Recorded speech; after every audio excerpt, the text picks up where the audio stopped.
All right, guys, a lot of stuff today. Joe Rogan is looking apparently pretty darn sexy, according to Brendan Schaub. We'll listen to that at the end here. But also, can the carnivore diet or meat protect you from the coronavirus? Interesting stuff. So we'll talk about that. First, let's knock out a quick little success story. One of, obviously, the gazillions that I get. Hey, Doc, I know you get a million messages a day, more like hundreds, but not a million.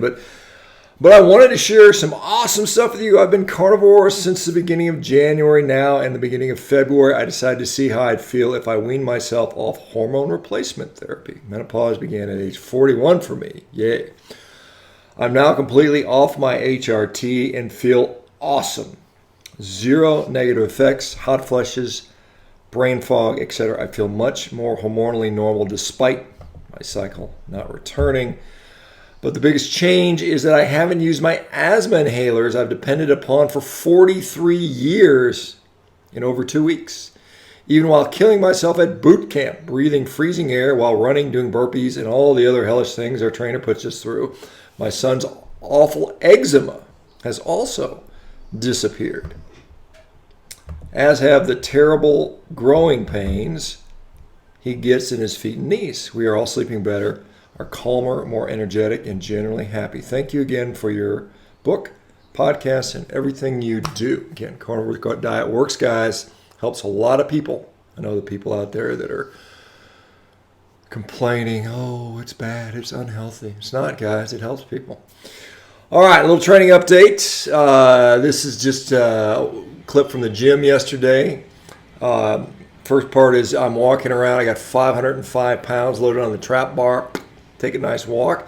So 2 years ago in the Carnivore Diet, I managed to walk to the end, and then I had to set it down. This year, 2 years later, at age 53, I walked to the very end and turn around. Turning around with 500 pounds is pretty, it's a little bit of a challenge. And so I was able to do that and then walk, all the way back. You can see at the end, it was getting pretty tough, actually. I was struggling to take those last couple steps there, but I'm pretty pleased to be able to do that, at age 53. There's not many people can do that at any age. And then I hop onto a one-arm snatch, 110-pound dumbbell. That's pretty easy. I'll probably work up pretty quick, and I'll be doing a 135-pound barbell with one arm. So that'll be cool. And then finally, just bike sprints, 10 seconds, Aerodyne X bike, as fast as possible. 15 calories in 10 seconds. That was 5 rounds every 90 seconds. Or 90 seconds rest. Okay, so let's go on to, let's talk a little bit about diet and its role in protecting and mitigating from disease. And this is a interesting study called The Important Roles of Dietary Taurine, Creatine, Carnosine, Anserine, and 4-hydroxyproline in Human Nutrition and Health, published just the other day, February 18th. These compounds are only basically found in meat, animal products, okay? So you can't get them in plants. And this is a thing that, again, some of the deficiencies in vegan diet, they don't talk about these things as well. And we clearly see that vegans and vegetarians have low serological levels of these compounds, some of which we can endogenously make to a low level, but they're still relatively low. And so let's look at some of the benefits here. And in this particular study, it talks about these 5 nutrients are highly abundant in beef and have important physiological roles in antioxidant and anti-inflammatory reactions, as well as neurological, muscular, retinal, immunological, and cardiovascular function. Of particular note, taurine, carnosine, anserine, and creatine are absent from plants, and hydroxyproline is negligible in many plant food sources. They say the consumption of 30 grams of dry beef can fully meet the daily physiologic needs of a healthy 70-kilogram adult male for taurine and carnosine. It can also provide large amounts of creatine, anserine, and 4-hydroxyproline to improve human nutrition and health, including metabolic, retinal, immunological, muscular, cartilage, neurological, and cardiovascular health. The present review provides the public with a much-needed knowledge of nutritionally and physiological significant amino acids, dipeptides, and creatine in animal-sourced foods. This is a really good article, guys. I hope you guys will read through it. It goes through quite a bit of stuff. I really felt to be quite interesting. So they go on to say, dietary taurine, creatine, carnosine, anserine, and 4-hydroxyproline are beneficial for preventing and treating obesity, cardiovascular dysfunction, and aging-related disorders, as well as inhibiting tumorigenesis, improving skin and bone health, ameliorating neurological abnormalities, and promoting well-being in infants, children, and adults. Further, these nutrients may promote the immunological defense of humans against infections by bacteria, fungi, parasites, and viruses, including coronavirus, through enhancing metabolism and functions of monocytes, macrophages, and other cells of the immune system. Red meat, including beef, is a functional food for optimizing human growth, development, and health. It's interesting to note also, particularly with taurine, and this article goes into it, showing that we have very limited capacity to produce any taurine.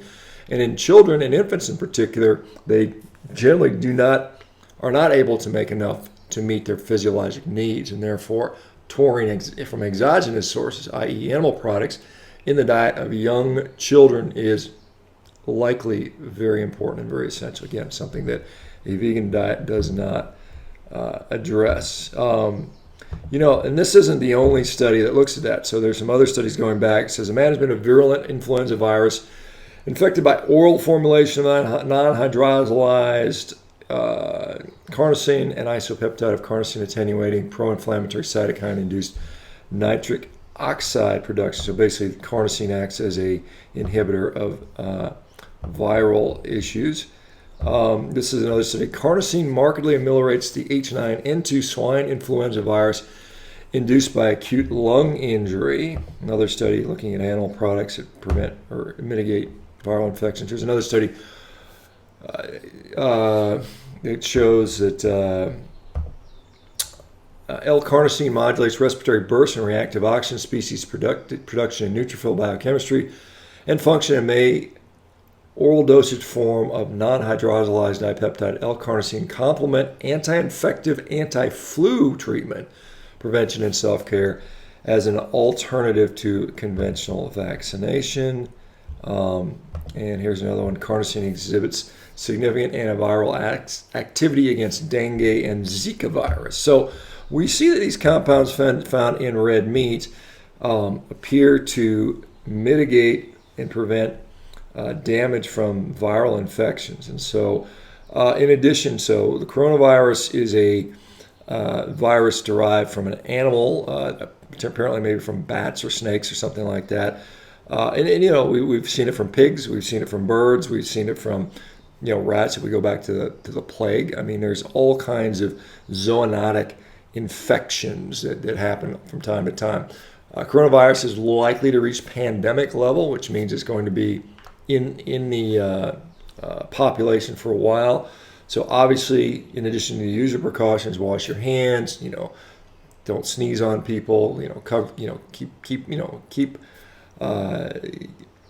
good. Don't touch your hand to your mouth and that type of thing. Eat some meat, guys.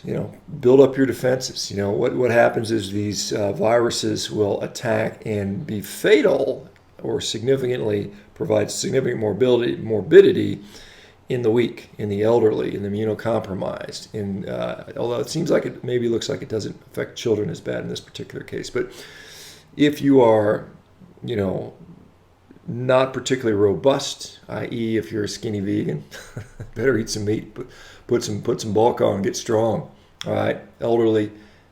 All right, guys, so this is something we can look at. All right, let's go on to the little Joe Rogan clip. This is from the Fighter and the Kid.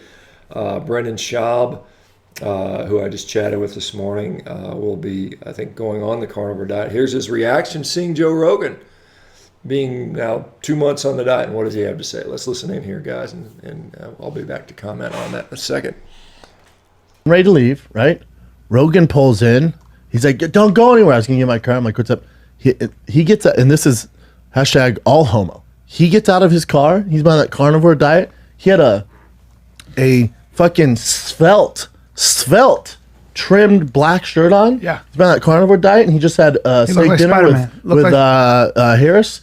Sam Harris. Wow. And I go, smart guy. And he gets out of his car. It was Tom Cruise. I was like, Tom Cruise? He looked unbelievable. I went, hold on. So I go, dude, you look unbelievable in every gay way possible. Yeah. You look unbelievable right now. Like, what are you doing? He goes, just carnivore. I was like, well, I go carnivore now. I'm going carnivore now. Because he's that shredded. Dude, I've never seen him like this. Unbelievable. I was like, what the fuck are you doing, dude? He goes, carnivore, I feel great. I know a lot of people talk shit about it. He goes, I feel great, man. I've never seen him look better. Really? His skin was going. He had this. He does. His skin looks good. He had this trimmed fucking black button-up shirt that was tailored. Wow. I was like, well, this is the best you've ever looked, dude. Well, maybe Brian should. I'm not eating any more fucking sugar. I'm only eating vegetables. I need a little kick in the ass, but I gotta go to the grocery store and line it up. Otherwise, I would have started today. I went, today's last day. Starting Can I tomorrow, eat some I'm going salad? carnivore. Nope. Okay, so Rogan is obviously doing well. He's thriving. He's still on a carnivore diet. I know what he told me was he's going to continue with that, and then he'll add a cheat day in here and there as needed. But I think he's realizing the benefits. His skin is glowing. Good for him. Good for Joe. I hope Brendan tries it out, and I think he will. Hopefully, he'll get a good result. It'd be nice to see his co-host try it as well, because I know he's been suffering with psoriasis. In my experience with the carnivore diet, about 50% of the people seem to respond within about a month with regard to psoriasis, and then about another 30 to 35% seem to respond somewhere in that 1 month to 6 month period, and then it seems about 10 to 15% may not get a benefit from that. So hopefully Brian Callum will maybe consider. I know he's been resistant and fighting against it, but I don't know the status of his psoriasis. So anyway, guys, carnivore diet is not going away for you vegans out there that think, oh, we're going to put our heads in the sand, it's going to go away, because it gets results. And this is what it's all about. It's not dogma. You don't have to be a strict carnivore all the time. You can eat a blueberry, you can eat a raspberry. Not everybody needs to do a carnivore diet, but it works for a lot of people. And it's very effective, and meat is a very important part of the diet. And so the vegans that think, they're gonna just cover their ears and the carnivore diet's just a fad, it's gonna go away. It's not going away, guys. It's gonna continue because people are getting incredibly healthy. We're gonna use it to save millions of lives. And when I mean save lives, I mean rescue people from the depths of sickness, illness, depression, as part of their recovery, guys. And MeterX is going to be a big part of that, guys. We're going to be continuing to grow. We're going to be doing good work. I hope you guys support us. Come check us out. Have a great day. Keep fighting a good fight, guys. Don't back down. Don't give an inch. All right? Take care.